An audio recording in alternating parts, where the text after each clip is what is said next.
Series of holes and cracks in the ground have opened up near a section of the rail guideway in Eva. An Eva Beach resident says that he discovered the sinkholes last year, and he believes the problem is getting worse. Catherine Cruz has the story.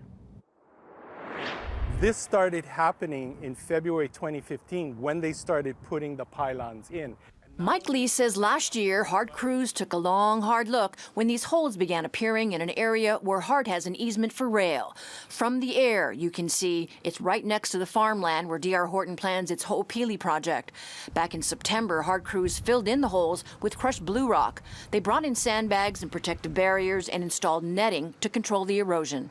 They went from 3 feet to 8 feet in just a few months, and so they filled them up with blue rock. Now we advance it to 2016, we come to check out, and that blue rock is sinking and holes are opening closer to the berm next to the highway, deeper. So we're raising the red flag saying, you gotta look at this. Lee holds the belief there are underground caves throughout the Eva area, but Hart says its archaeological and geotechnical studies found no evidence of caves or caverns. No one knows for sure what's causing the cracks, but Lee says there are new holes appearing in the areas that were filled by Hart's contractor. A Hart spokesman says it's possible the holes may have been created during the boring of the project.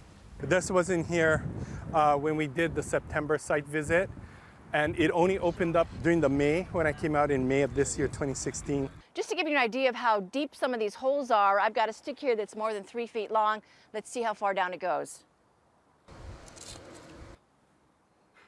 Lee says his other concern is that the unstable soil is just above Farrington Highway and not one, but 2 bus stops. He worries that heavy rains could create a mudslide.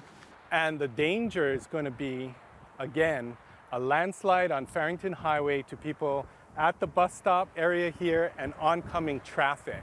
The Office of Hawaiian Affairs surveyed the site last week and may ask for regular monitoring of the area, fearing possible disturbance of underground cultural resources. Out in Eva, Catherine Cruz, KITV Island News.